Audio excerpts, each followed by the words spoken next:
Okay, now let's look at three terms without a coefficient.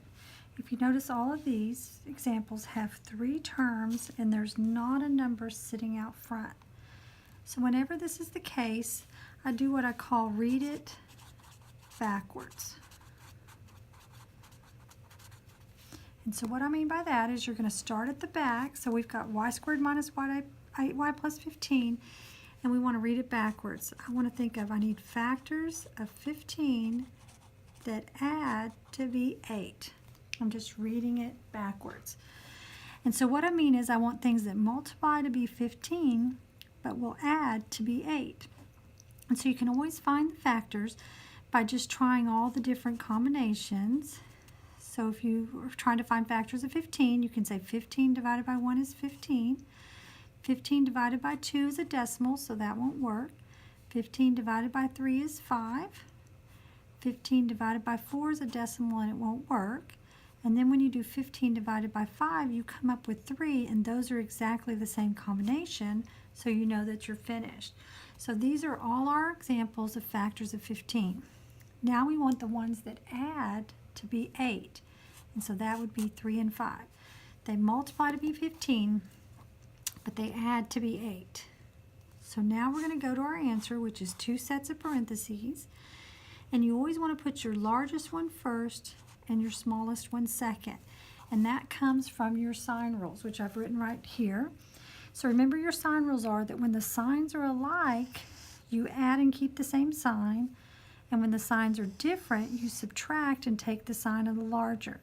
So if you always put the largest one first, then this first sign will come down. So we're going to use these sign rules in order to figure out our signs on this example. So put the largest one first. So let's put here large and then small. Then you're going to look to your letters in front, and it's got a y squared. So that's always going to break up to be a y and a y. And then because we put our largest one first, then this sign is always going to come down because of the sign rule saying take the sign of the larger. If you put the largest one first, it's always going to get this sign. But now the last sign is the one that gives everybody trouble. It does not just come down. You look up at the last sign, and if you're adding, the signs in your answer need to be like, because it comes from these sign rules over here. If you're adding, they're going to be alike, and if you're subtracting, they're going to be different. So since we're adding, we're going to look at this first one, and since this one's negative, this one has to be the same. And that's your answer. You can always check by making sure, does -5 and -3 equal -8? Yes. And does -5 times -3 equal +15? Yes, so you'll know you did it correctly. Okay, let's look at another example. Let's look at this one. Again, 3 terms without a number in front, so we're just going to start reading it backwards. So I want factors of 20, that subtract, to be, there's not a number here, so it's assumed to be a 1. Whenever a variable doesn't have a number in front, it's assumed to be a 1. So I want the factors of 20 that subtract to be 1. So what are my factors of 20? I can find them by just listing all my numbers and then dividing. 20 divided by 1 is 20. 20 divided by 2 is 10. 20 divided by 3 is a decimal, so that doesn't work. 20 divided by 4 is 5. And 20 divided by 5 is 4. So they start to repeat. So once they repeat, you'll know that you have them all. So of this list of factors, which ones subtract to be 1 would be 4 and 5. So they multiply to give you 20, but they subtract to give you 1. So we're going to go to our parentheses. Remember, it's really important to do largest first, smallest second. So you always want large first and then your small.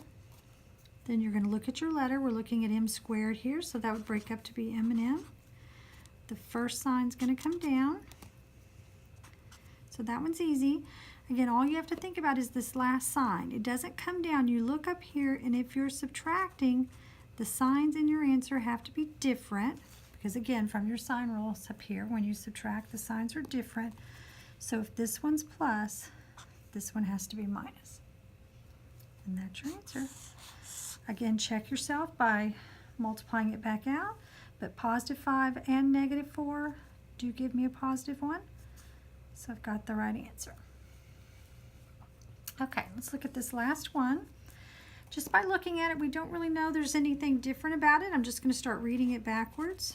I need factors of 5 that add to be 4. Well, what are my factors at 5? There's only one factor, 5. It's 1 times 5. And do those add to be 4? They don't add to be 4, they subtract to be 4, but this sign is really important.